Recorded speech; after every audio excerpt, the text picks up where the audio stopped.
So I'm looking back at that and it's like, yes, it did exactly what it was supposed to do. Uh, it gave the audience an experience.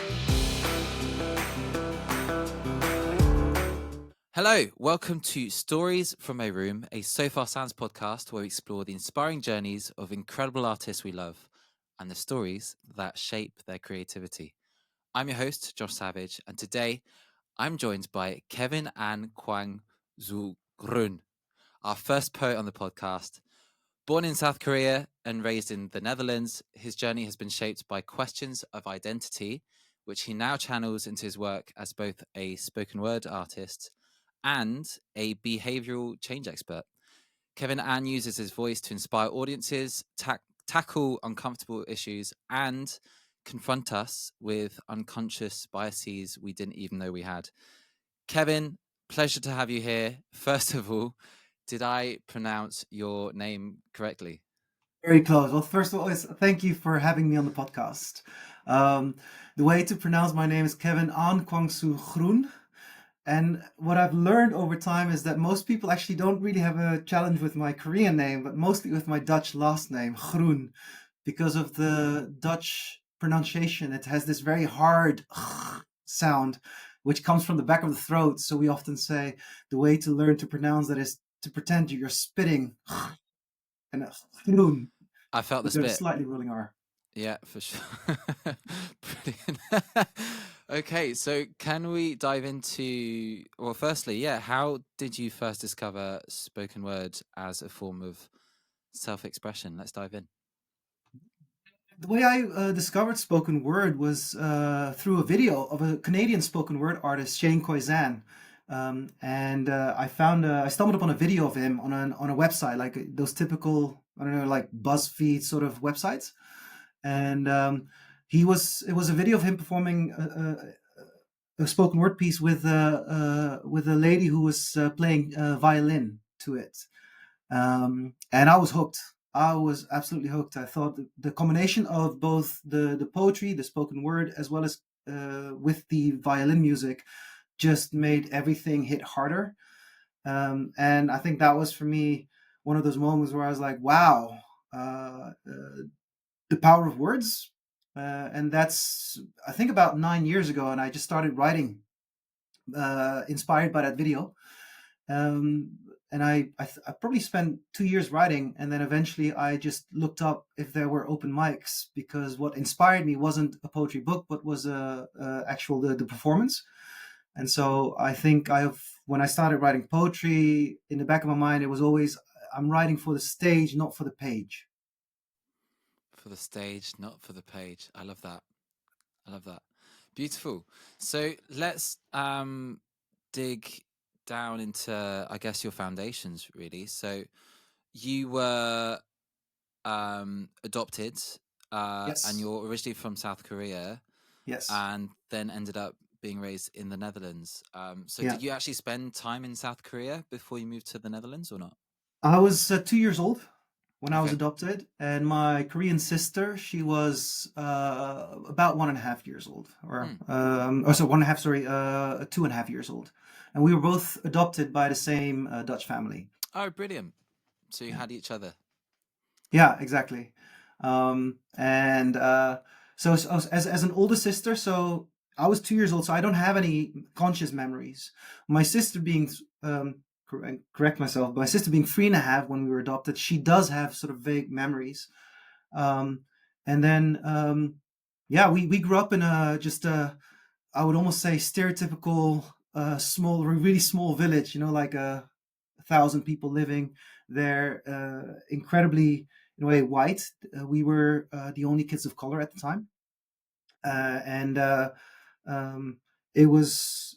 I think it was, looking back, it was so important that I had my Korean sister, because as we have grown up and grown older, I think our lives and even maybe outlook on life has definitely developed and changed, and isn't necessarily the same. But as a kid growing up, she was my anchor. Right. And where was this that you were raised? Which Uh, little village? yeah, it's called Dedemsvaart. And Beg your it pardon? is a yeah, it is a really small village in Overijssel. It's basically, think of a rural area in the Netherlands, farms and fields, and then there's these small villages. And then half my childhood, I lived in that small village, and then eventually we actually moved to really rural areas because my mom, she wanted to. My mom was riding horses, still rides horses today, and she wanted to have her own horse because she was always riding someone else's horse, but she really wanted to have her own horse.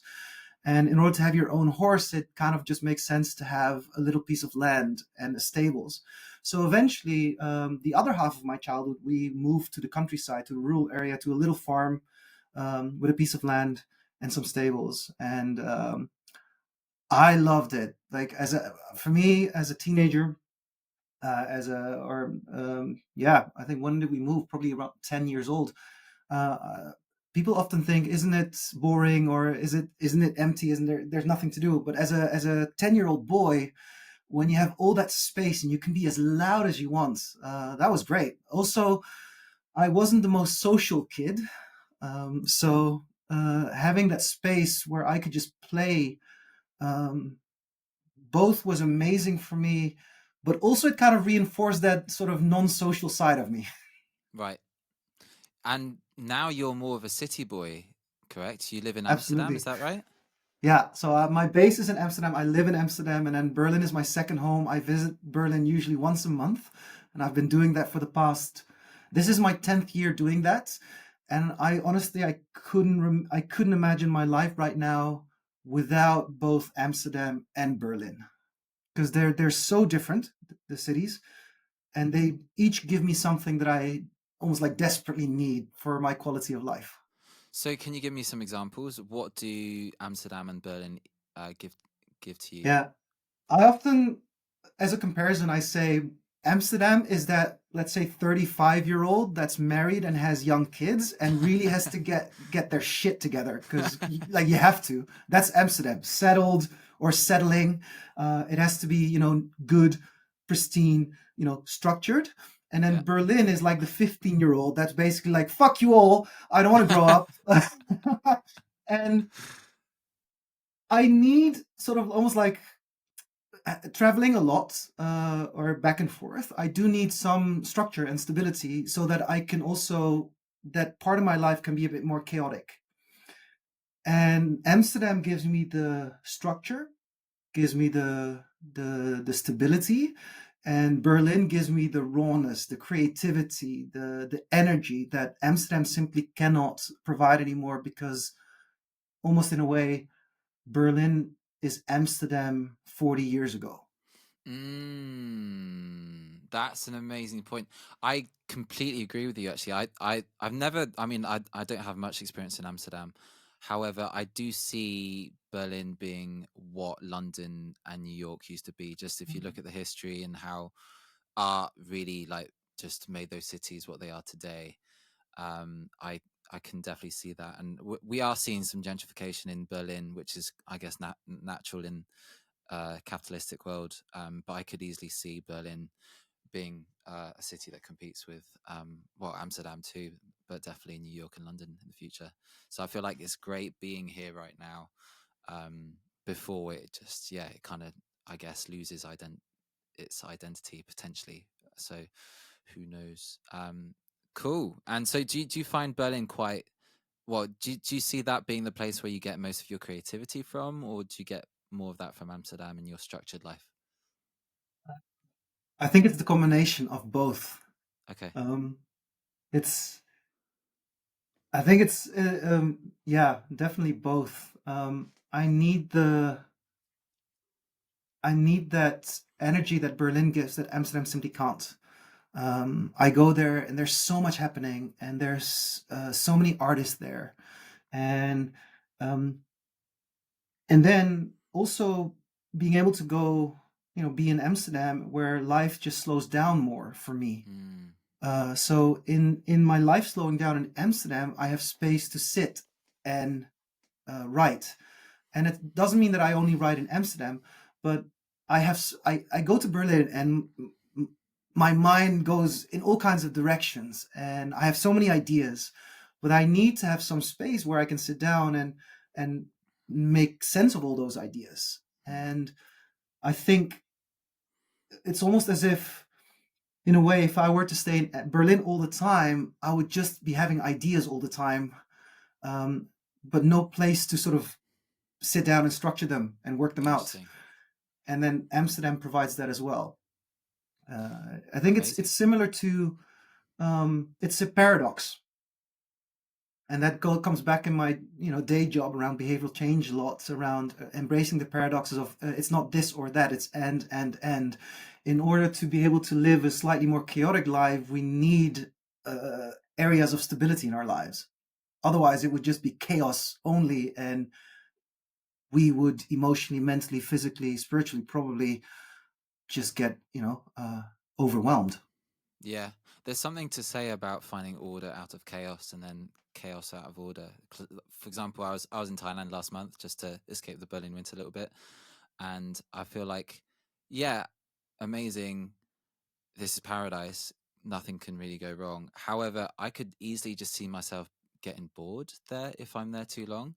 I feel like I still need to build things like this podcast and and also I think this actually, even though it feels like the whole entire world is falling apart right now, there's something quite exciting about that, because it's all about finding the order out of the chaos, and that's what brings new things and new creativity and new ideas to the forefront. And at the end of the day, we're human beings, we adapt, and we are, well, the reason we've become like the top predator per se on planet Earth is because we've been the best at adapting to change. Um, Yes.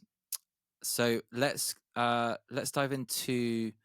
I guess, yeah, I'd love to learn more about. Well, you spoke about how you got inspired to do spoken word.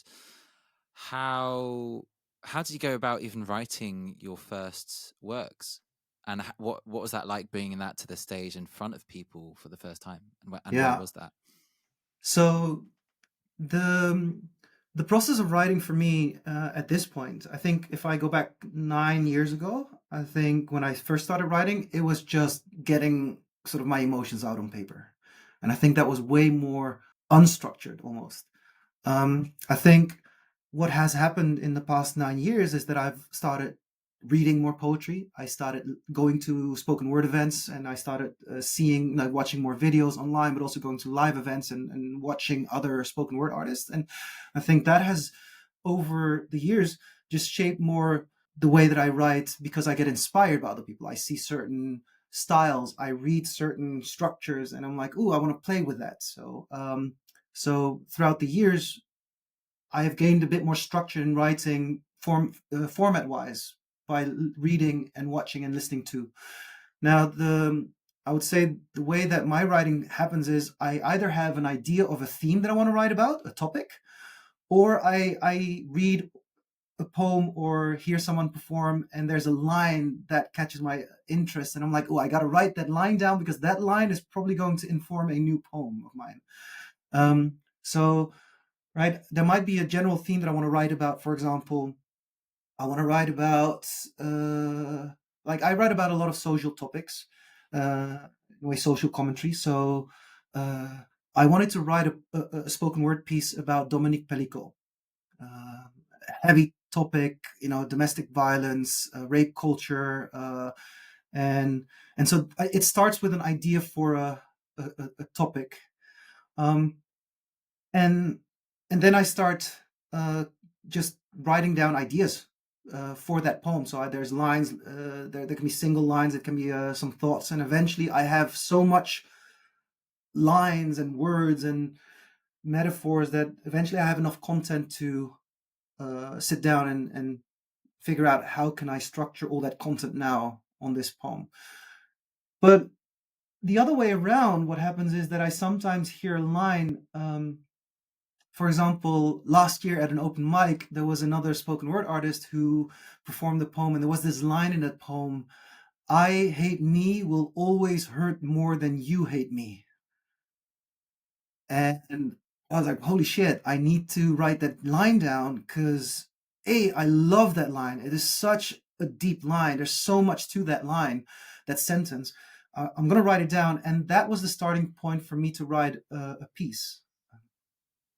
Which piece? It's a piece about how it's criticism to the both the statement as well as the people who promote the idea that in order to find love, you can only find love if you love yourself. You're only worthy of love if you love yourself. And I think that's really, personally, I think that's really uh, um, toxic slash really bad advice, because everyone is worthy of love, regardless in what kind of situation we are and what kind of state of being we are. Um, and so it became a social commentary on all that really toxic spirituality, um, and these sort of um, this like shitty advice that we sometimes give people. Can you define toxic spirituality? What is that exactly to you? I think toxic spirituality for me. So first of all, I think spirituality is wonderful. Whatever, and people can define that in so many different ways. So I don't even want to necessarily uh, say this is the only definition of spirituality. I think for people to connect with themselves, to connect with nature, to connect with earth, to connect with something beyond themselves, I think is really important.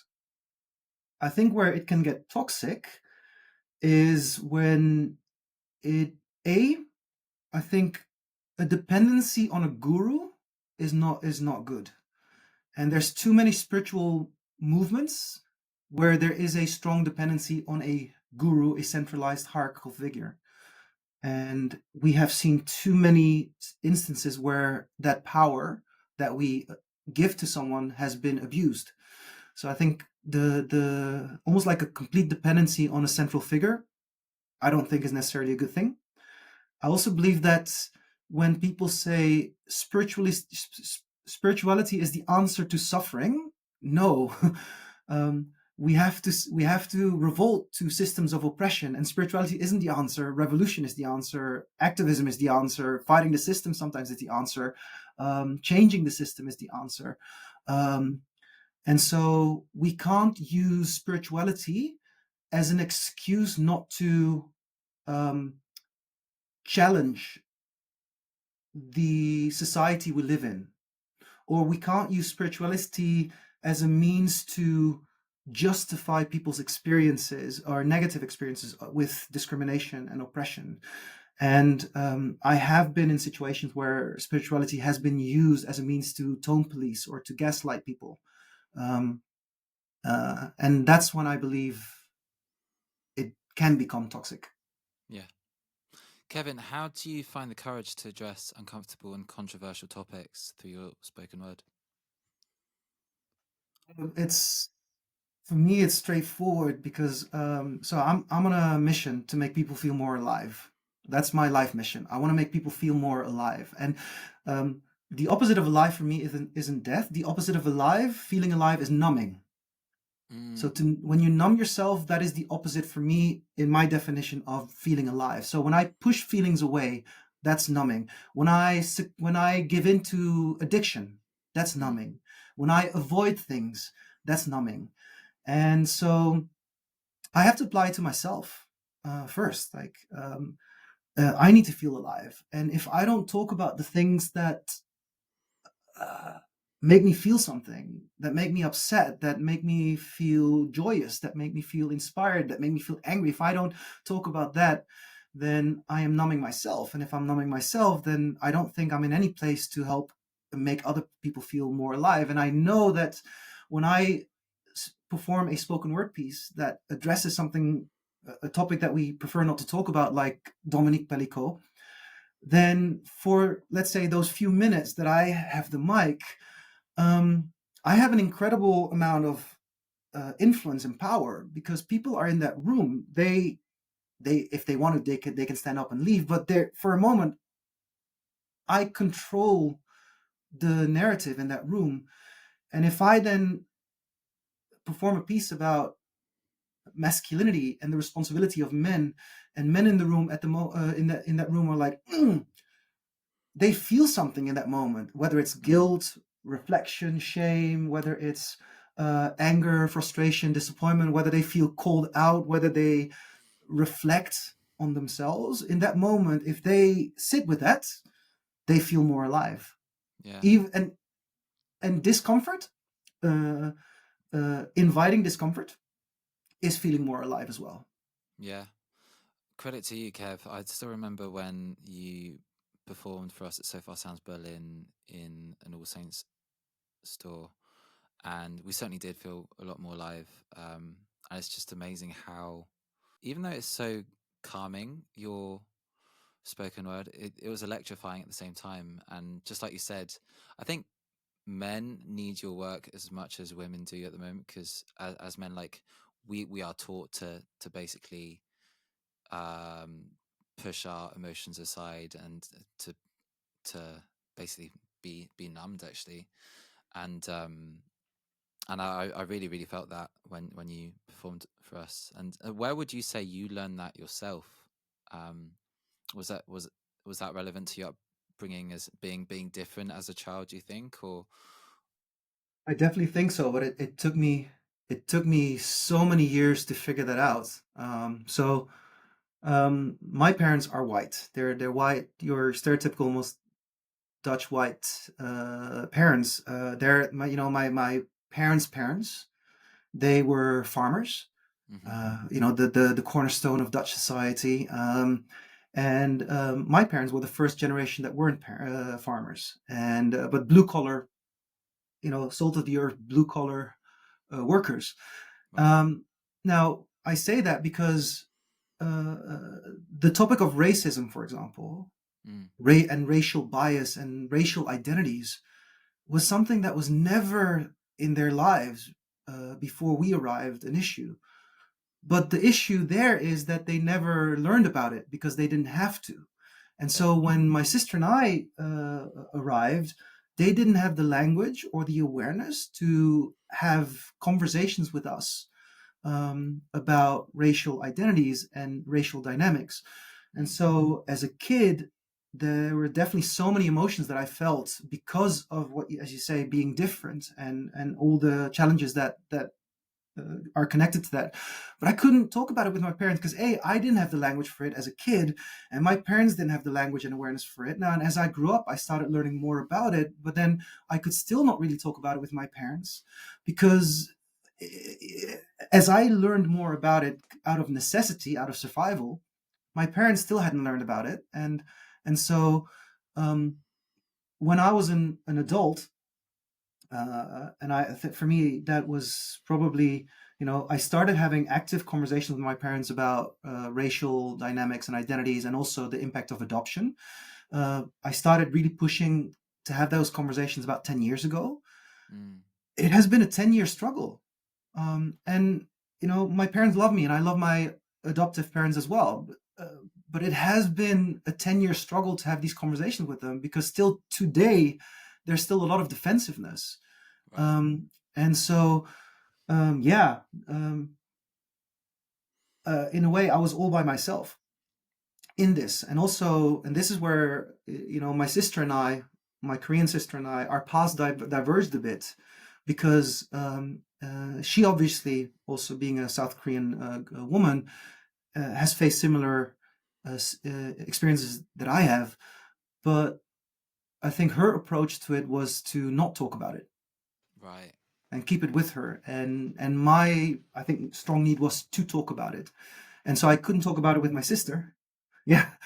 And I couldn't talk about it with my parents. And as I grew up in this entirely wide world, I didn't have an Asian community either Right. that I could go to have conversations with people that would, for the most part, really understand my experience. And mm, so, looking back, um, there should have been counseling.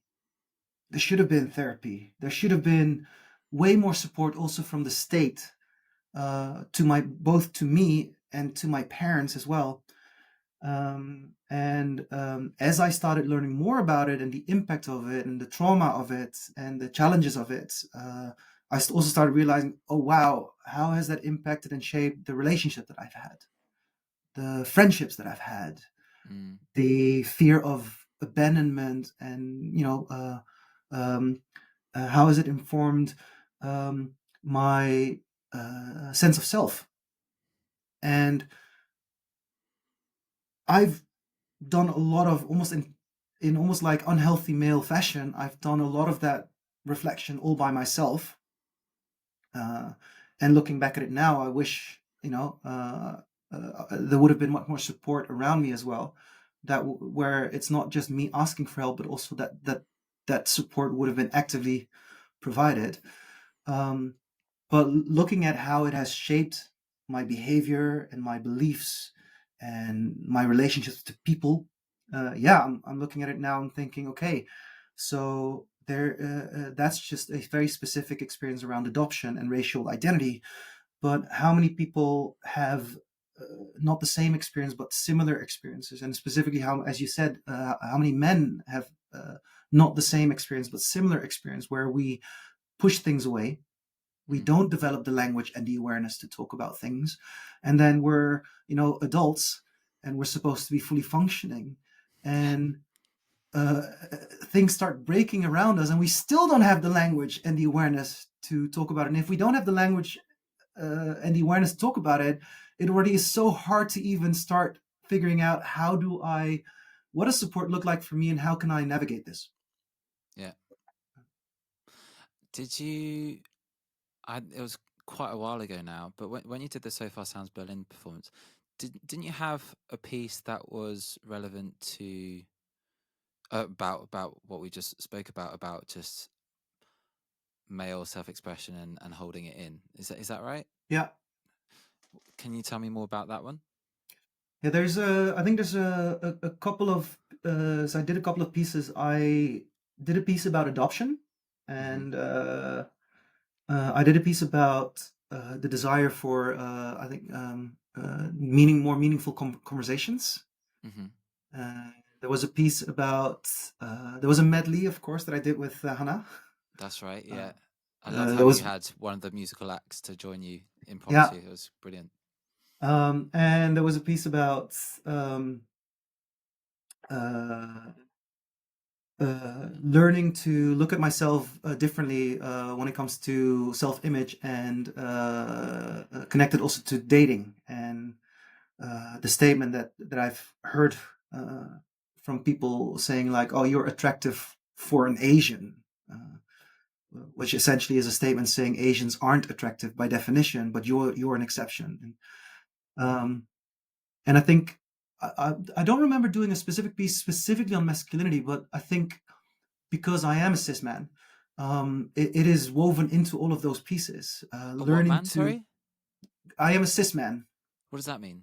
Oh, cis means, yeah, good question. Cis means that the gender that I identify, the gender that was assigned to me at birth, Yeah, is the gender that I identify with today. yeah. So I Oh, was okay. assigned male at birth, Yeah, and I identify as a man, as a right. male.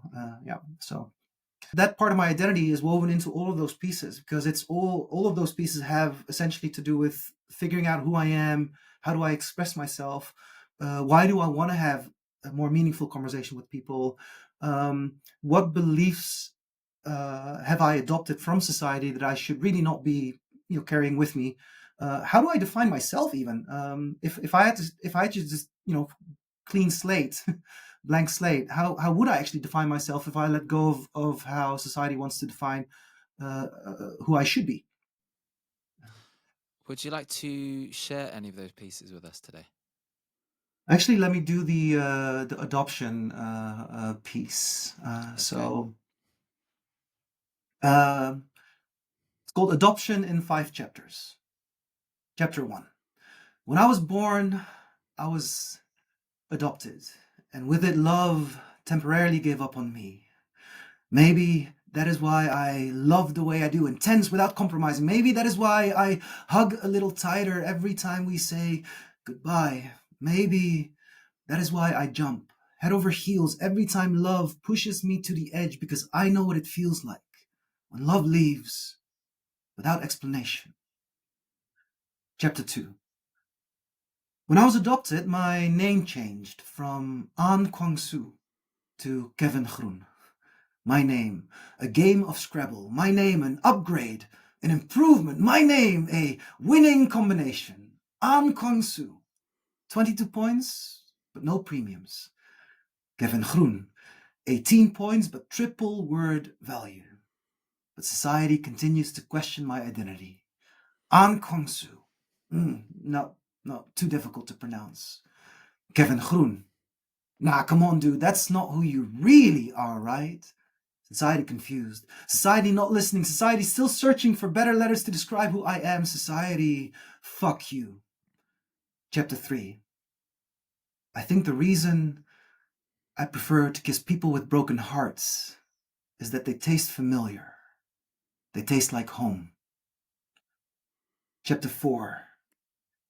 I have learned that hamster mothers can kill their own young because of scent confusion. Maybe that is why I keep being refused acceptance by my home country. Born in the womb of my motherland, raised in the resigned embrace of another, and the distinctive scent of both never quite rubbing off. As a kid, I believed that if I simply scrubbed long and hard enough, the scent would disappear. But I fear all it ever really did was leave behind an open wound that just won't heal. They say that the great white shark can smell blood from well over half a kilometer away. Chapter 5. You were adopted with a promise of finding a better home. They never knew that finding home could feel so fucking lonely. Wow. Wow. Goosebumps, man. Whew. You're so right. I've been, I guess, seeking a home for most of my life, actually. I won't bore you with my entire life story, but I was born in Paris. No, sorry, I was born in England, but raised in Paris most of my life. And even though I wasn't adopted, I was like, and even though I was white, I never knew where I belonged. Like, I was seen as the English kid in French school, and then when I moved to English school later in life, I was seen as a French kid, and I was like, I could not believe that. Um, and I guess that's why many people find home in Berlin. Really, you kind of, it's a place. Well, it's international, which I love, and it's very European, and it's a place that people get lost to be found in a way, I think. Yeah, I think I'm thinking. So I have a question there as well for you. A direct response to what you said. I think sometimes Berlin can feel a bit fleeting, Mm. but that's sometimes in a weird way that can feel very comfortable for people who have struggled figuring out what home is. Yes. Yeah. And that, that's the paradox in a way of like wanting to find home, but then home has an element of fleetingness about it, and Yeah. and that feels comfortable. But then the question I have for you is, with that experience, what makes a home for you today? What elements or I don't even know if I have the answer to that yet. I'm still seeking that. I feel at home in Berlin more than I've done before. Although I kind of have different homes. Like Paris is still a home for me. Um, England feels like a home in a way, but I don't know where exactly is the best place for me there. If I was to move back, London, of course, it feels natural, but I don't know. I was a bit scarred from living in a warehouse with 14 people in Tottenham there. As great as it was it was exhausting. But what I love about Berlin is just how cultural, how historical it is, and I guess international. I feel like it's funny. New York also felt a bit more homely for me the last few times I visited there, and I feel it's just the fact that it's so international and so many great things are happening there. And of course, London similar. Um, but I guess just the music scene and community. I feel like that's why I brought So Far Sounds back to Berlin. I felt yeah, so isolated, and it's so funny. Like, you'd think through success that makes you more uh, yeah, that makes you kind of feel more at home, you could say. But actually, it was more isolating than ever, and I feel like despite these massive shows that I was playing with Robbie Williams and Snow Patrol, I actually felt quite, yeah, more distant from people that way too. And I realized I was missing community, and that's what Yeah, I got from So Far, which, and it's thanks to So Far Sounds I have a music career. It allowed me to grow in confidence and grow in a safe space to yeah, kind of get better as an artist and take it to the next level. And and that's, and I think that's why I traveled all over the world couch surfing for 3 years, just kind of seeking a home through through shows and yeah, living room shows and whatnot, and settled finally in Berlin for now. yeah. So yeah. Uh, But I feel like it's the people really, and the community around you. And you're yeah. right, Berlin is very fleeting. Like, people come and go quite easily, I think, and they go most likely back to their original place that they came from. I think there's I think there's a lot of interesting things that you just said that I'm reflecting on. Right now. Like one, for example, is that I think it's one of the reasons why so many of your So Far Sound shows in Berlin sell out so quickly, like early in advance. I was looking It's at the bonkers website, at the and it's moment. like a lot of upcoming events. There's a lot of upcoming events, and so many of them are already sold out. Right? Yeah. And I think one of the reasons why that is I think people want and need and desperately need community, especially in the world that we live in today. And you don't find community, ironically or and logically almost, you don't find community with 50,000 people in a stadium. No. That's an incredible experience. That's massive and incredible, but that's not where you find community, because community is connection, not being with people necessarily, because you can be with 50,000 people and still feel lonely, and you can be with only three people and feel so deeply connected. And I think that's what people want. And then the other thing I think I was reflecting on, as you said, of like with success and doing really huge shows. And I think we sometimes hear these mega celebrities talk about how lonely that experience can be, uh, when the whole world knows you and you have literally millions of fans around the world, and But they and don't and these actually know you as well. They exactly. And know it's a because facet side of you. Yeah. it's a one-way connection. It's not a mutual connection. It's a one-way connection. These are the people that put you on a pedestal and they adore you, but that's not actually connection at all. Um, I would almost put it closer to worshiping rather than Mm. connection. And it's not even both ways. And I think that is an incredibly lonely uh, experience.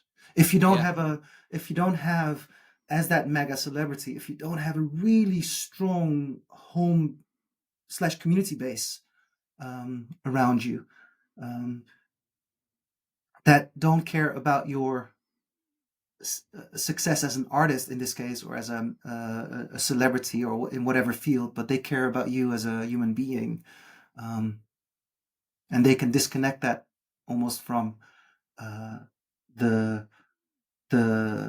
the work that you do, because the work that we do is still just a part of what we do, but it doesn't define us necessarily. Yeah.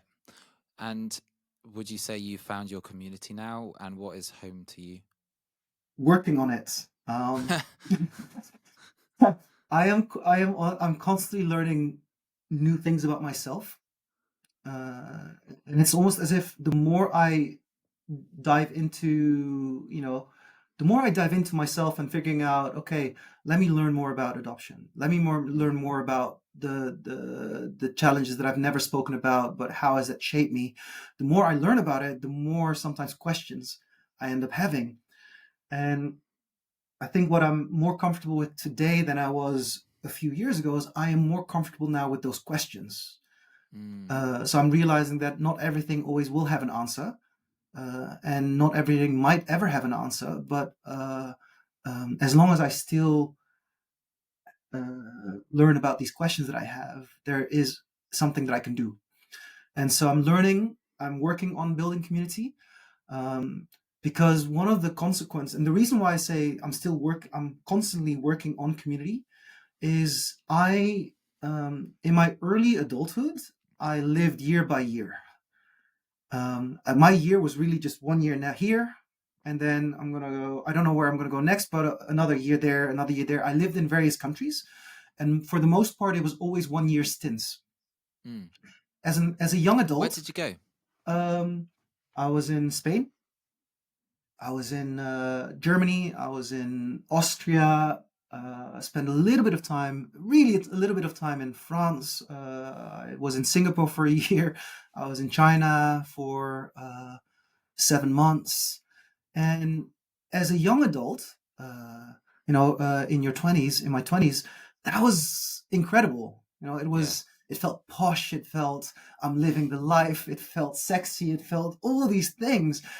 What I only realized when I was in my 30s is living year to year and always also in different places is not a lifestyle that helps you build community as a Mm-hmm. base Mm-hmm. of that lifetime where I was living year to year in different countries. I have met a lot of incredible people. I can't call them if I'm sick because they live on the other side of the world. I can't build community on that. Now, if Yeah. I'm ever going to be, let's say, in Singapore or in Spain or in Czech Republic or in another country, I probably can reach out to somebody on social media and say, "Hey, do you have time for coffee?" And there'll probably be some people, but you can't build a strong community and support system on living year to year in different places. And I Yeah. realized that when I was in my 30s, and then my life came crashing down because I realized I asked myself this question: if I were sick and I can't do groceries, like something very basic, if I break my legs and I need somebody to help me do groceries, who do I call? And I couldn't think of a person that I would call. And Yeah. that was such a sobering, confronting, lonely realization. And so I see people around me that have almost like a social community that I aspire to have. Mm. And that's not with and I cherish that because I love that they have it, and I want that for myself as well. And but in order for me to have that social community around me and stable community around me that I aspire to have, that I see other people have, I have to work on it today. And yes, and sometimes it does feel like catching up, um, because there are people that I know here in Amsterdam that have friends that have been friends with people for 20 years. And I'm like, yeah, that's not in my case because at that time I was just going around the world. Zigzagging. Uh, Yeah. yeah. Well, sounds like you are working hard with community and are having a lot of success with that. Tell us about your poetry. You were just saying before we started recording, you've just sold out 250 tickets for sexy spoken word or something like that. Tell us Erotic more about poetry that. night. Yeah. That's it. Yeah, yeah. So 2 years ago, I started an event in a small bar, like with a 40 people capacity, erotic poetry night, like on Valentine's Day 2 years ago. And I started that because I had this idea of like, oh, you know what? The erotic uh, is generally a taboo. We don't talk about it because we don't talk about it. There's so many misunderstandings about it. Also, the bodies that we associate eroticism with is very exclusive. So erotic itself is highly political and discriminatory. So there's so much to learn about it, and the fact that we don't talk about it also just limits our lives and actually contributes to numbing. So I was like, well, I don't see an event here in Amsterdam, of all places. Like people think Amsterdam is such this incredible open-minded city where everything happens, but I looked around me and I was like, there is nothing like that. Because I think art is an incredible way to make an quote unquote uncomfortable taboo topic more normalized. And so I thought, well, if no one does it, let me just try it. Let me see if people are in the mood for it. Um, and that was 2 years ago. Show sold out, 40 people, incredible performances.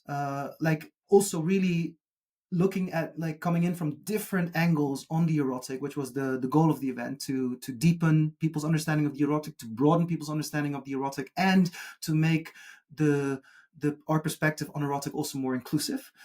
And I did 3 editions in this poetry bar.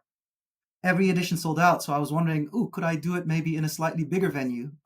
So go from 40 to maybe 80. And then a person here in Amsterdam that I know connected me with a programmer at a concert venue, and they loved the concept. They loved the idea. They said, let's just pick a date, let's do it.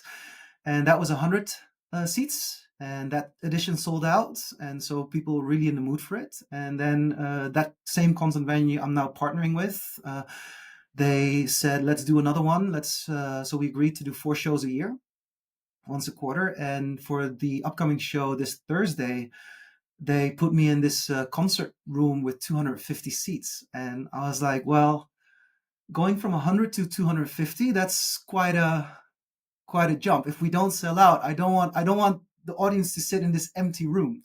Um, and they're like, well, if we don't sell out, we can always put some plants in, and we'll figure it out. And I was like, okay, let's do it. And now it's basically sold out. And I think it shows a couple of things. One, it shows people are in desperate need to have quote unquote conversations about the erotic.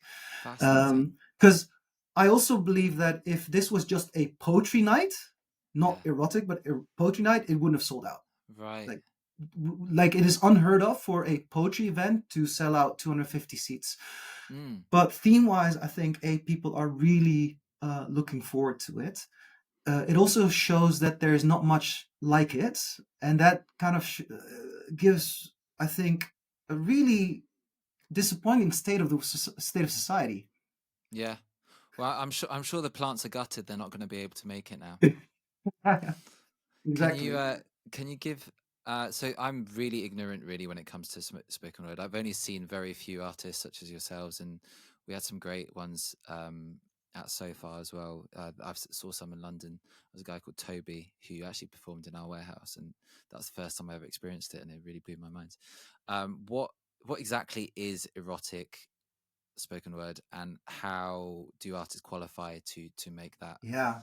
bill? Well, I do have to say, so it is called Erotic Poetry Night, but half the performances are spoken word slash Okay. poetry, and half the Okay. performances are other forms of performance. So Okay. there's going to be storytelling, there's going to be comedy, there's going to be uh, there's going to be a voicescape artist. Hmm. Very excited. Oh, There's oh, going to be what? dance.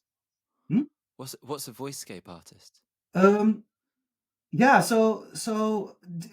you're probably familiar with those musicians that create like these no, sorry, these soundscapes. Like sometimes they'll create like sounds and quote unquote songs where it almost takes you on a psychedelic journey. Mm. Uh, and they do it electronically, or and this person doesn't doesn't write songs in the sense of like create like writing words, but they create sort of these vocal journeys with their voice and a loop Mm. station. So it's not rap, it's not beatbox, but it's they do amazing things with their voice. The artist themselves is also classically trained, Okay. so the range is ridiculous, Right. and it just takes you on this incredible journey. And I initially paired verdigris with shibari artists. So verdigris would do the voice scapes, and would be tied and suspended at the same time. So it combines a couple of things also around not just how a voice can be incredibly sensual, but Mm. also the performance itself. Mm. Um, now, because of technicalities, we can't do it in the venue. So Right. now, what we're going to do is verdigris will be paired with a dancer, a Okay. classically ballet trained dancer and contemporary dancer. And it's going to be voicescapes with dance. And I'm also going to come in with some spoken word. And we're going to mix all of that together. Going back to your question around what is erotic poetry. So um, I'd say generally, because there's going to be so many different types of performances that evening, like comedy, music, storytelling, poetry, vocals. I would say the whole evening, the theme is erotic, and each artist has received complete freedom to decide what they want to do, how they want to do it. So there's both the content as well as the performative element of it. And what I would say is that um, the erotic will that evening on Thursday will have very different angles. So, for example, one person wants to approach and share some poetry around learning more about masculine and feminine energy Mm. and the erotic, and feeling comfortable in both. There's going to be a drag artist who will talk about his journey in sex work. Okay. And so there's going to be a poet who will talk about love and desire and wanting someone. So that's not necessarily explicit, let's say, sexual acts, Yeah. which what we typically associate with eroticism, but it's about longing and desire, and that is erotic. Like if I say, for example, when many people will have had an experience at some point in their lives where they are somewhere, whether it's in a club or in a public place, public transport, and there's this other person there, and you look at each other, and you have that moment of intense eye contact. I'd say that's erotic. Right? Mm. You don't know who that person is, but you have that very intense moment of eye contact, and you absolutely know this was mutual. Yeah. And then you glance at each other, and then you feel a little bit embarrassed, a little bit shy, and then you look again, and there's that moment, and then you go on with your lives, and you never see each other again. And it didn't lead to anything. No coffee, no one night stand, no relationship, no date. But that's erotic.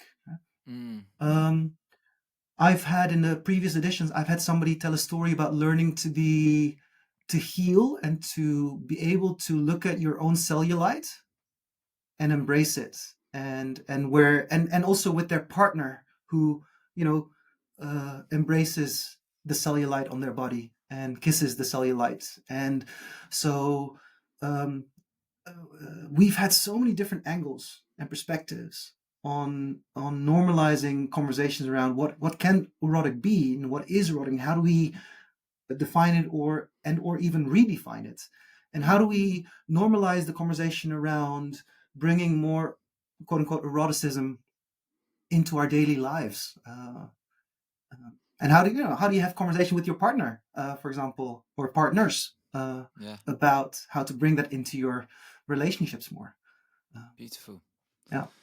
Kevin, you're going to love this. I'm sharing a so far secret here. We're actually doing this is first time it's ever been done in So Far Sounds history. We're about to host a So Far Sounds show in a sex positive club next month. Fantastic. Yeah. So Fantastic. if you're in town early March, let me know. But I'm very excited actually, and of course it's a big risk. I feel like, I mean, we've advertised it like the way I run So Far Sounds Berlin. I don't want to give too much away, so we've Yeah. advertised it as like 18 plus, which should pretty much Fair. uh, Fair. summarize it. But yeah, and like I think some people might hate it, but I think people really value the kind of spontaneity of that, Yeah. and yeah, should we've got some really great acts actually, potentially a nude violinist actually, which will be interesting. And she's amazing. Actually, she's performed for us before clothed, and she's like really comfortable doing that, and Yeah. even proposed to do it. Here's what I love about Yeah, that. Here's specifically what I love about it. So, whether or not the performances are connected to the venue, but the fact that there will be people that will attend that will come to that evening, and they enter that venue, that shop. That's right, and it normalizes just stepping into it, yeah, because there's also so much taboo around, for example, the use of toys, or just generally just exploring your curiosity. And so many people would not even dare to step into a shop like that, even if yeah, they're curious. And it without being on the nose about it, it normalizes even that step of entering. yeah, yeah. I'm so excited, Kevin. There's a catwalk stage for it as well, so Oh my God. I'm gonna make the most of that as an MC for that one. And yeah, I'm very excited. It should be fun, and it just keeps it interesting, which is what it's all about. Um, we haven't touched upon this. Can you tell us more about your expertise in behavioral change, and what even got you into that? Yeah. So I am fascinated by human behavior, specifically social human behavior.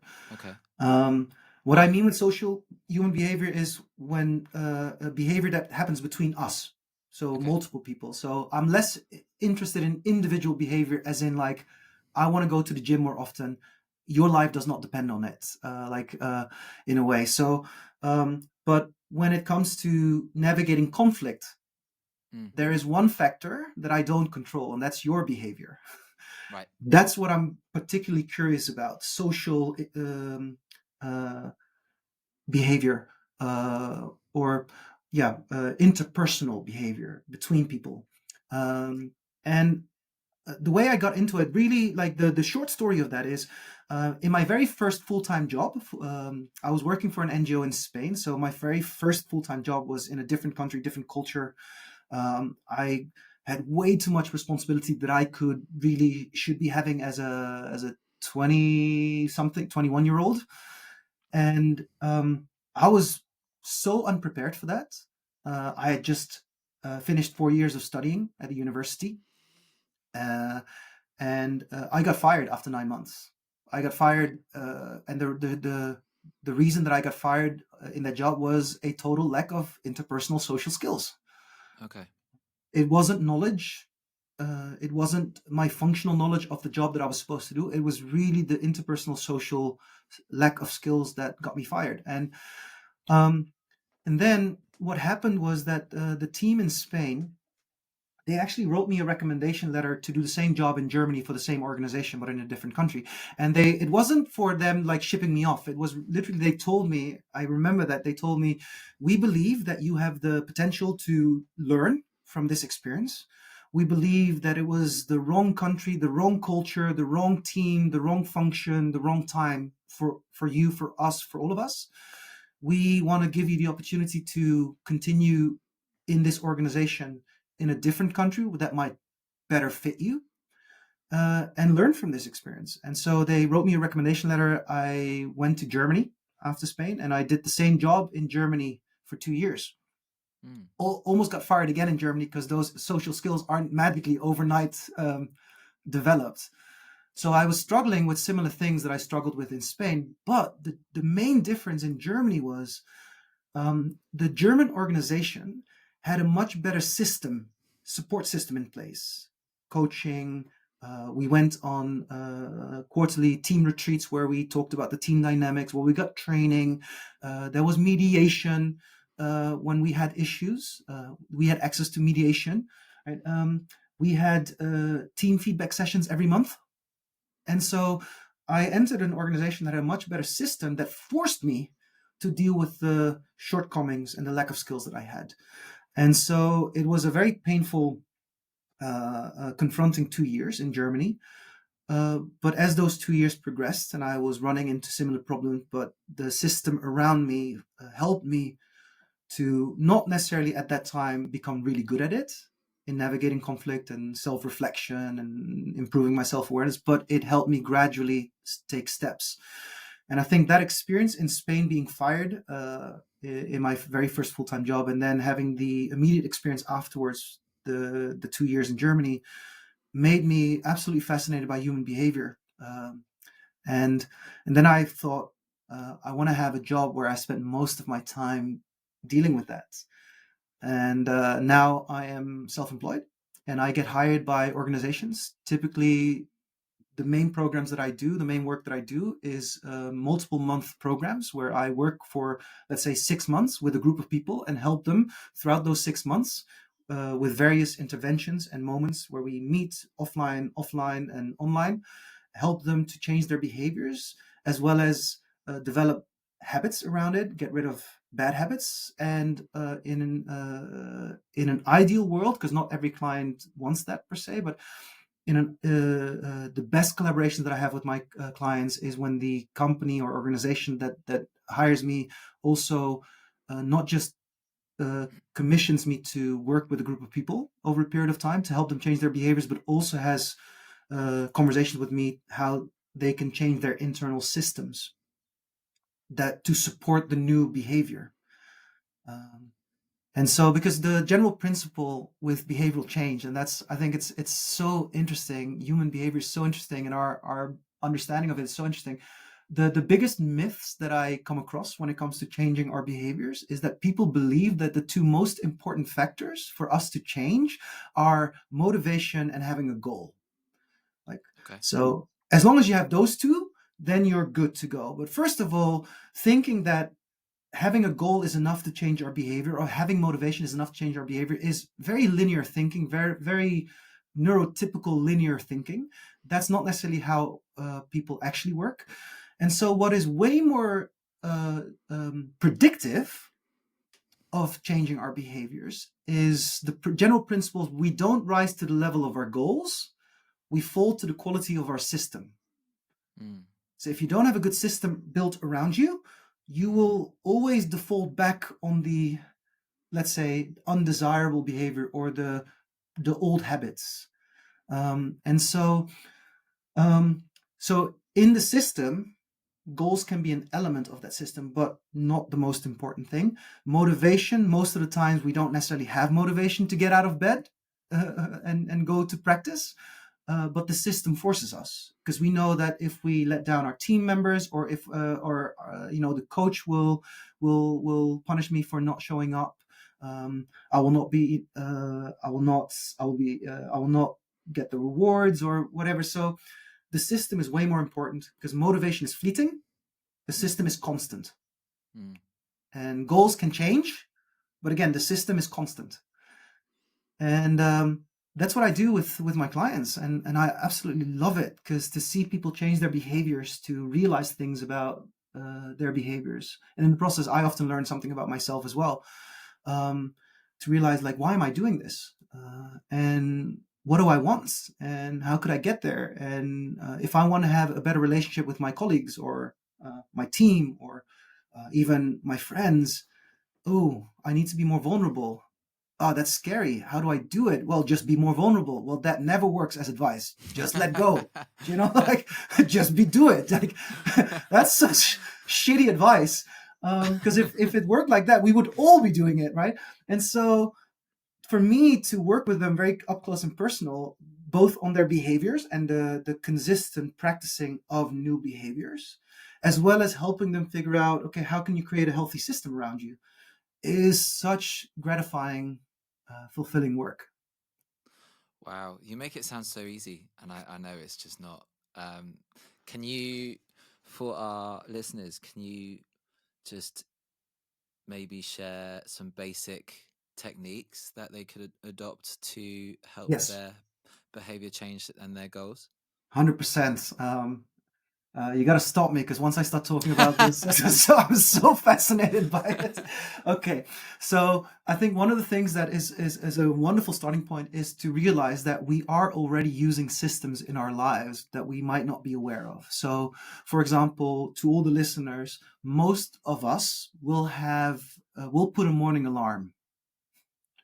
And most of us, if we're honest, would have to admit that if I don't put the alarm, I will most likely be late for my first appointment. Mm-hmm. So the morning alarm is part of a daily system, a structured, consistent system that reminds us of the desired behavior. Desired behavior is wake up and be on time for your first appointment, for work, whatever. And no one goes to bed in the evening wanting to be late. No one goes to bed and be like, I desperately want to be late and then lose my job. Mm-hmm. So we all want to be on time, but we are constantly dealing with distractions. Yeah. Distractions in this case is the comfortable bed, the tiredness, the comfortable pillow, the blanket, the coziness. That's all distraction of the desired behavior. Wake up and be on time. And so the alarm is a wonderful example of a system that we already have in place. Daily reminders, or continuous reminders of the desired behavior.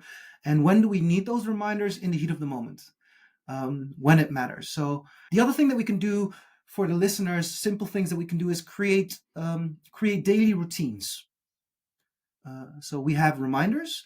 Now create daily routines. So one of the daily routines that I have in place is I calorie count. Now, I want to make it very clear that I do not do it to lose weight, and I don't want to necessarily promote unhealthy ideas around that losing weight is always better or is the key to better health. But the reason why I started calorie counting was inspired by one of the people that I coached who started doing it, and I was like, oh, I always wanted to become more conscious about what I eat.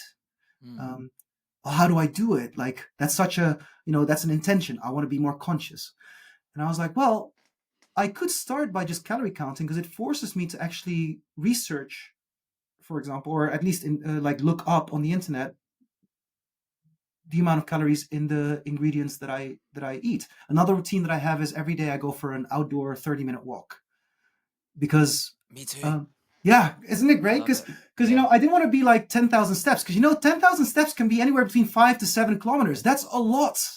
That's a pretty big hurdle to take if the goal is 10,000 steps, because most days I won't make it. And then I look at my achievement, quote unquote, achievement, and it's like, I didn't hit my goal. I didn't hit my goal. That is incredibly demotivating. Yeah. So when we want to change our behaviors, the system that we create, for example, daily routines, needs to be accessible.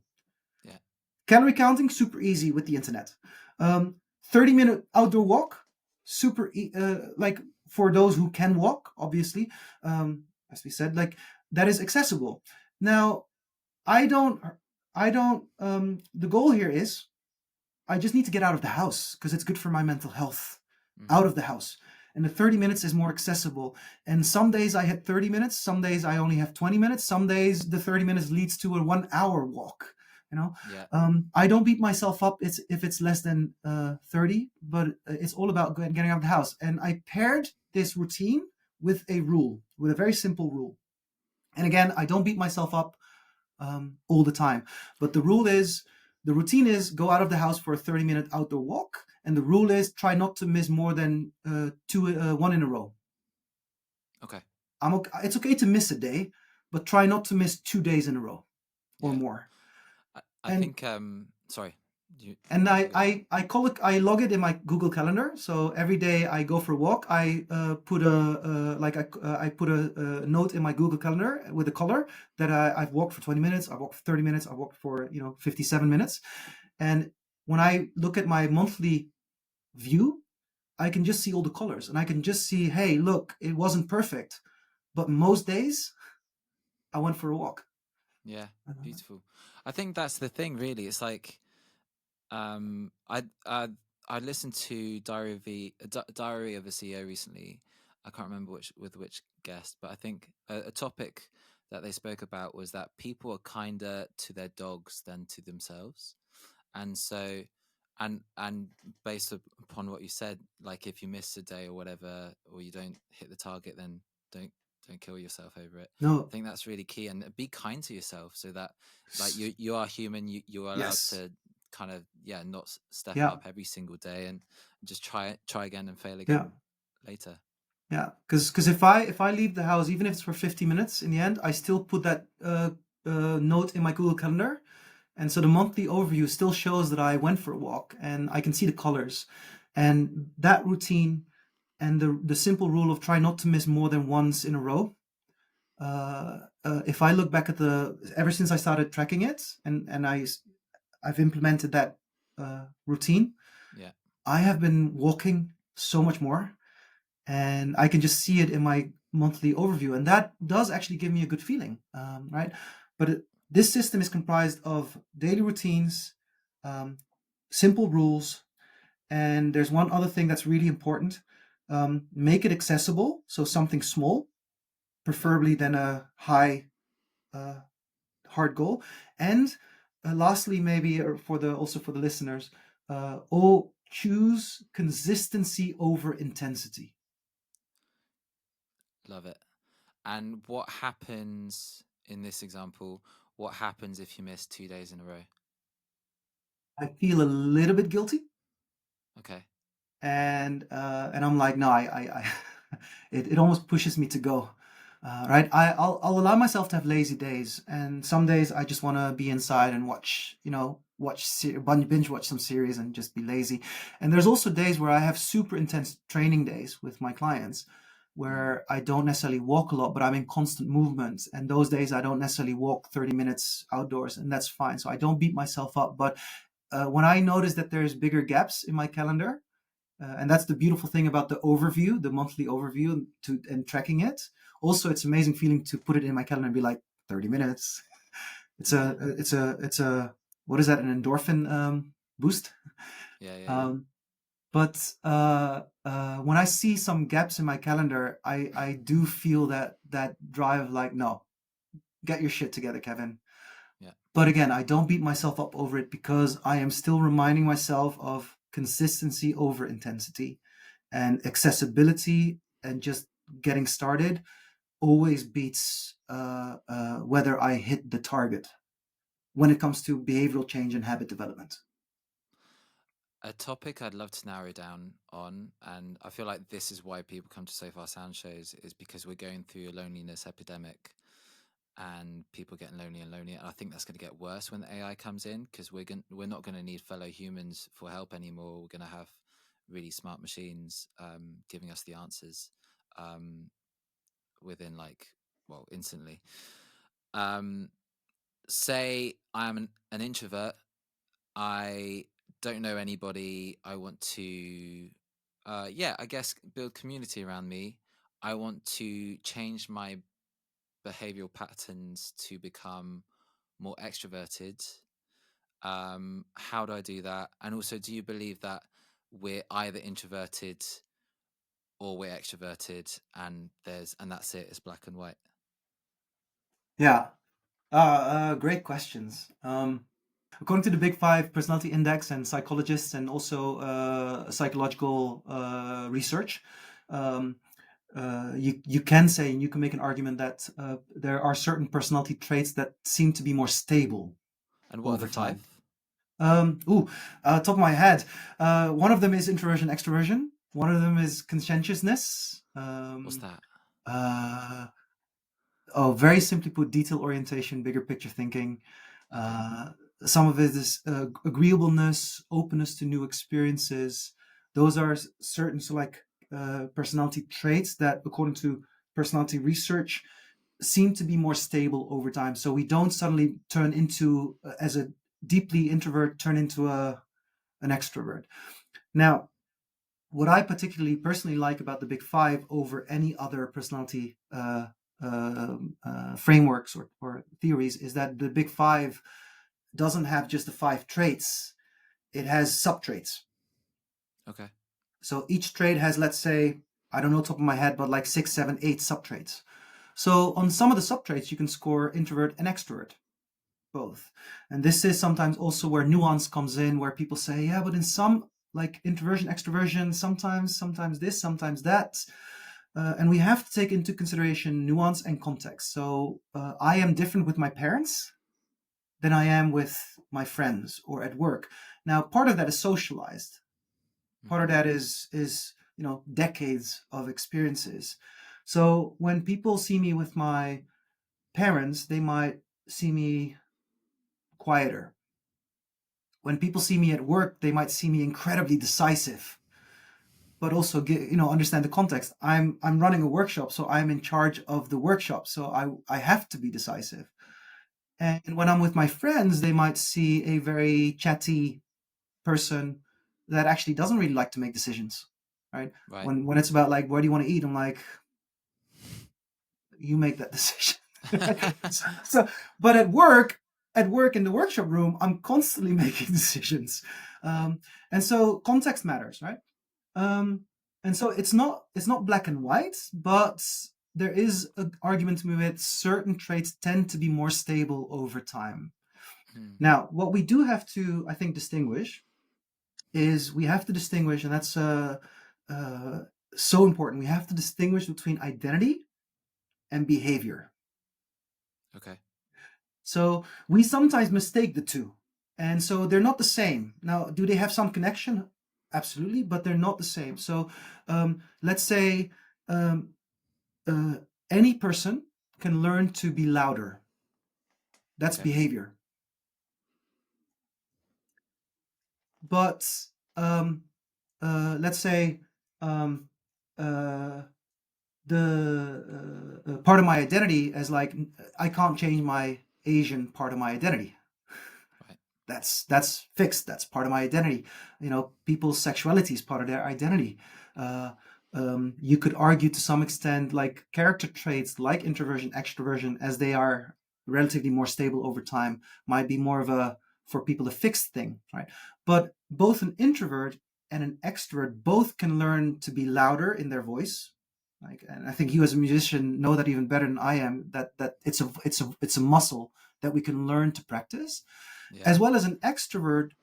If we very stereotypically think, and it's not necessarily true, but people have this idea that extroverts are loud and expressive and loud in both their voice as well as their body language, and that's not necessarily true because that's behavior, not necessarily identity.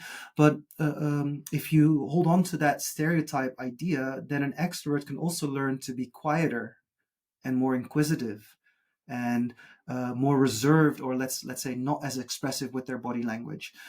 So these are behaviors that everyone can learn. If it's a behavior, it can be learned. Now, that doesn't mean that everyone can learn as fast and will get to the same, let's say, quality or skill or level. That's different. Some people learn faster, some people learn slower, some people will eventually get to a certain level, some people won't. That is person dependent, context dependent. So now that we differentiate between behavior and identity, and the area where it often gets most difficult for people to distinguish between identity and behavior is when we talk about moral topics, right? So Okay. if somebody says to me, Kevin, what you said was sexist, then I might hear, are you calling me a sexist? No, you gave me feedback on something I said, right? So the feedback was on my behavior and language, Mhm. but most people hear an identity statement, right? And then their response becomes defensive because they feel personally attacked on their identity. When in fact, if I were to truly listen, and if somebody says to me, Kevin, what you said was gender biased, what you said was sexist, what you said was really not okay, if I were to truly listen to it, I would hear a behavior statement. And I know behavior does not equal identity. I can be a good person who believes in equality and still have biases that influence what I say and how I say it and when I say it and what I do. And so if I were to truly listen, I would say, tell me more. Because I don't want to be biased in what I say. So you've given me some feedback that I can learn from and be a better person. Right? So behavior, identity, we find it really hard to distinguish, especially when moral topics and politics. Um, Now, to your question, then, for example, with introverts, extrovert, if somebody wants to learn to be more, let's say, extroverted, I think one of my first questions would be, uh, what does that mean? Connecting with more people.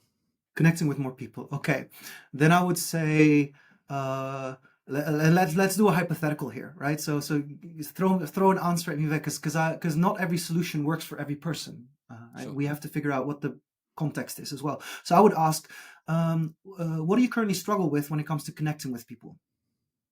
And then hypothetically, you could say,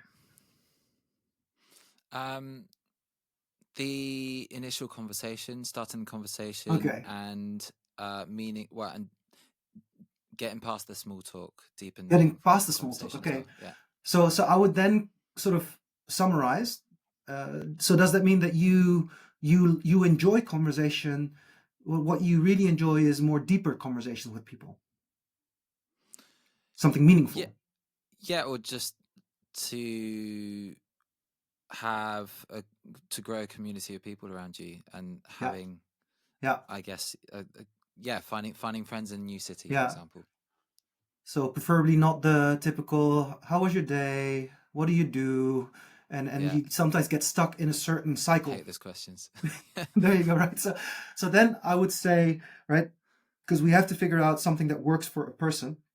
Yeah. And so if I know that a person loves more meaningful conversations, slightly getting past the small talk and talk about things that really matter more on a personal level, on an interpersonal level, then I would say, um, or I could ask, or I could say, like, what is a question that you like, rather than the how are you or what do you do? What is a question that piques your interest, that piques your curiosity? Actually, I'd like to even take a step further back from that. I I don't even have the energy to leave the house, um and I don't even know where to look to even start Ah, connecting with people. yeah.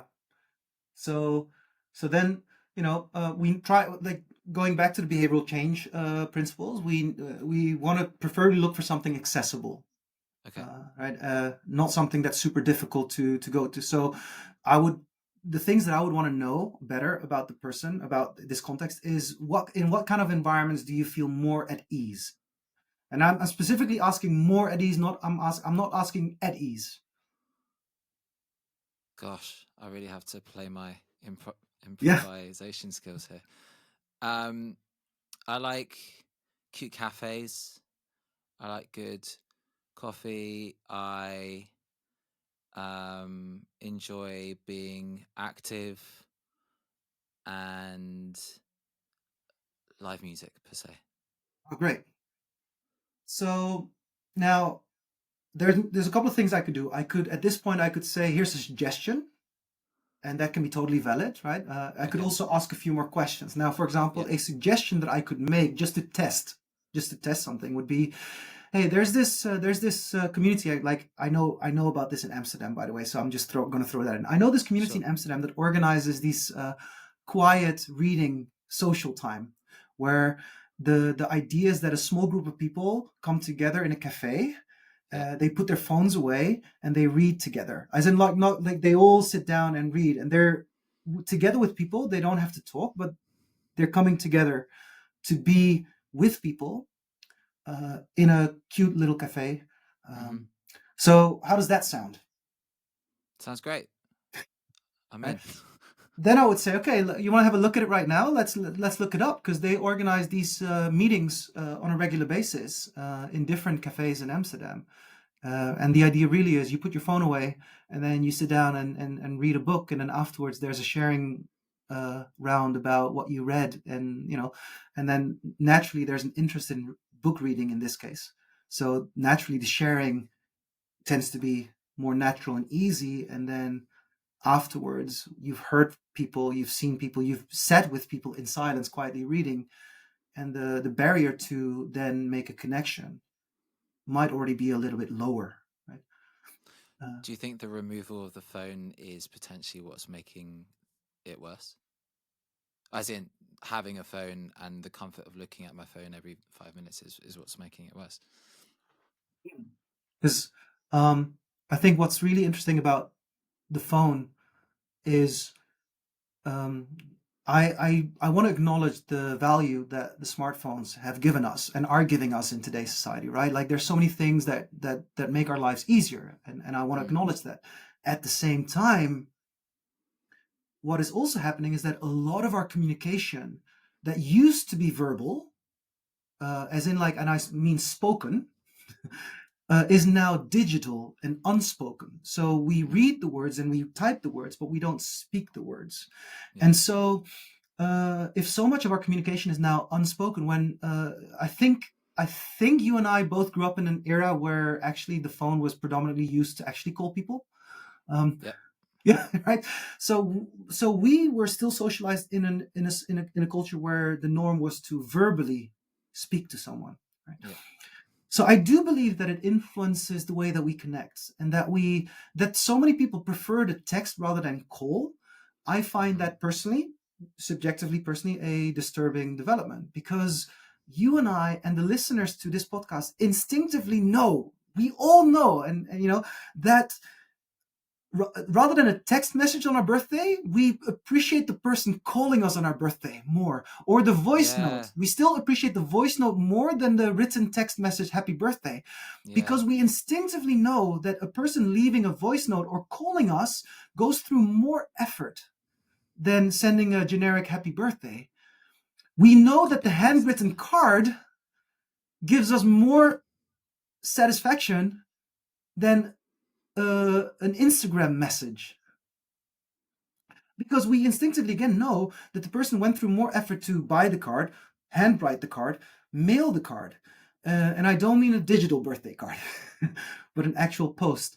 And so there's this, um, interesting development where that many people prefer to move communication mostly digital, but at the same time, we also appreciate verbal communication more when we're on the receiving end of it. Yeah. Um, and Yeah. and yeah, I do believe that it impacts the way that we connect because um, it can, if we aren't careful about this, our habits, right? Because repeat something over and over again, and it becomes permanent. Um, and so, what becomes permanent for a lot of people is digital communication, whereas the verbal communication is the much harder. So it's easy to say to send a message to someone that you match with on a, for example, a dating platform, and send a message like, "Hey, that's easy. That's so easy." But we all know, the listeners also know that if you uh, meet a random stranger in a social setting and you just say, "Hey," that person will think of you like, "What the fuck?" Like, but but if I'm used to just sending, "Hey, what's up? How's your day?" I'm not learning the social skills, and I'm not normalizing, and I'm not permanently creating that social muscle to go up to you and say, I don't know your name, but we're both at an event, right? Let's say we're both at a So Far Sounds concert and we're both Yeah. alone there, Hmm. or not necessarily alone, but we're standing at the bar. And rather than being like, "Hey," which immediately kills the conversation, I might say to you at the bar, "Hey, um, what did the last performance, the musician, how did that affect you?" Right. And suddenly I'm using the context of the event as a means to start a conversation, and not a generic conversation around "how was your day," Yeah. or "hey," but I would actually use the context in which we're both at, because that's what we have in common. We're Yeah. both at a So Far Sounds concert, and I might use that and be like, "About that last performance, what did that do for you?" And suddenly we're Right. in an actual meaningful conversation, because the only way for you to answer that, no, you can avoid the question.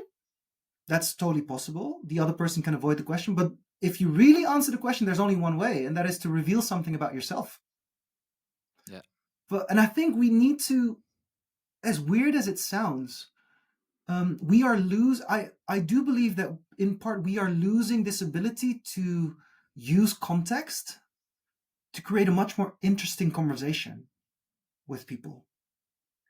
Because I don't have to ask you about your life, because that's also so much, so big. But I can use context to ask an interesting question, to ask a Hmm. tailored question that moves away from the "how are you" and "how was your day," and gets us in immediately into a personal sharing, into more vulnerability if the other person is open for that. Now, and I, of course, have to be open for that by asking that question. Because I know that a question like "how was your day" isn't vulnerable. It just Hmm. leads to the same cycle.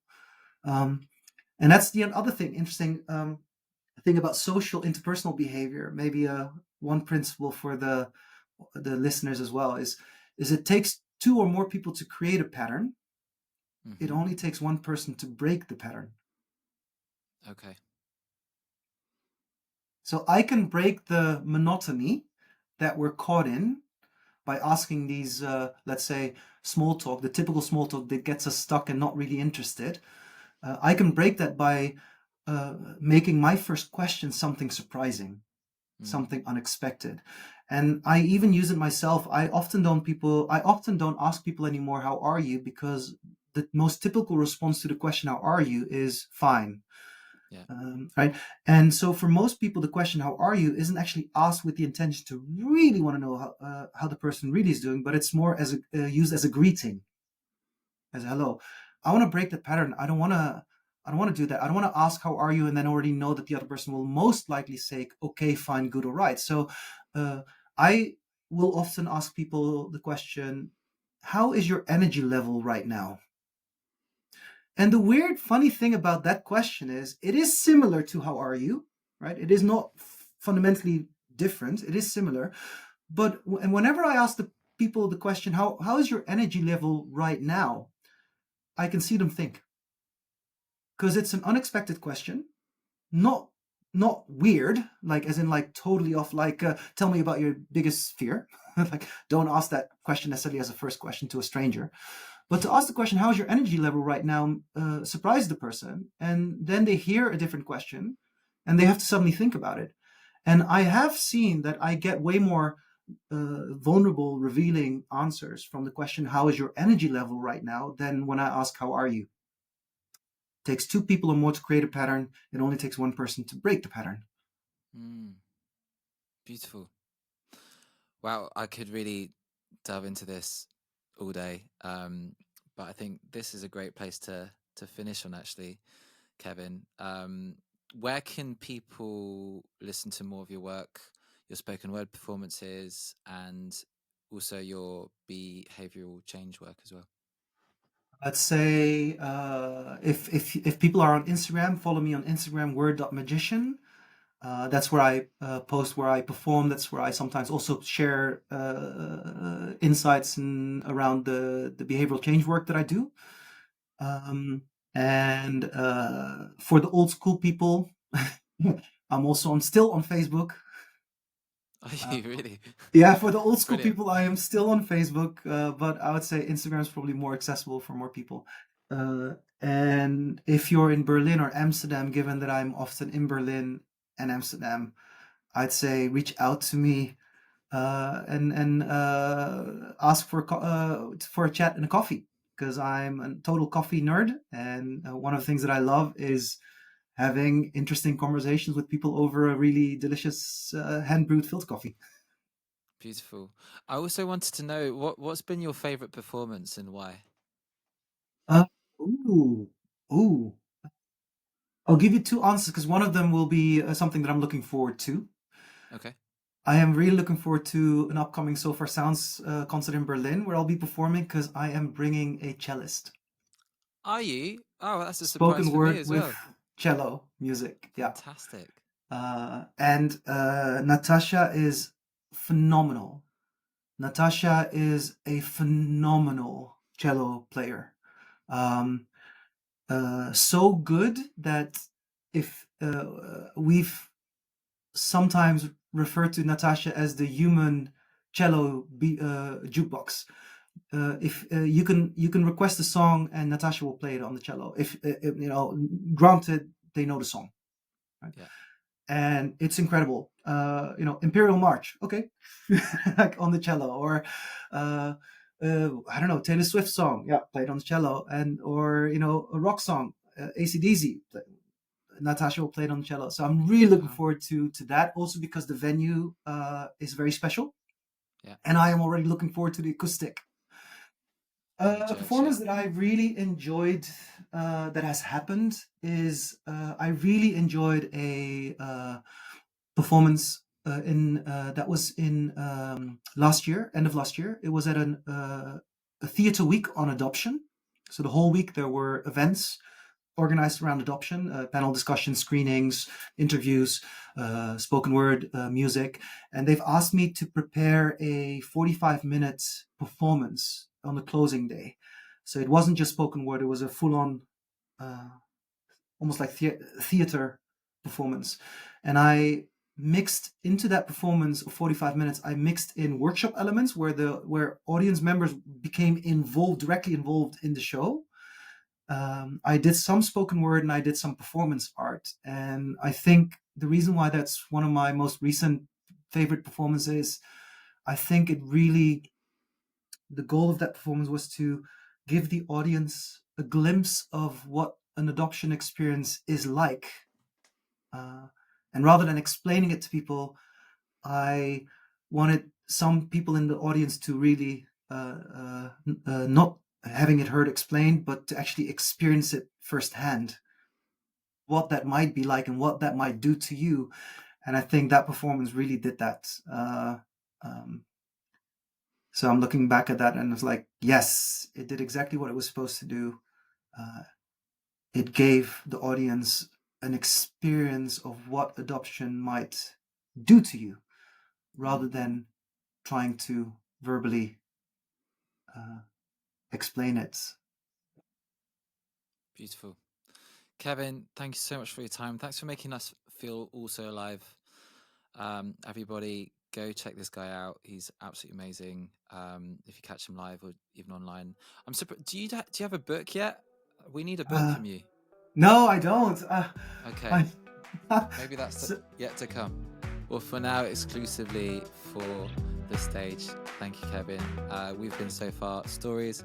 We'll see you next time.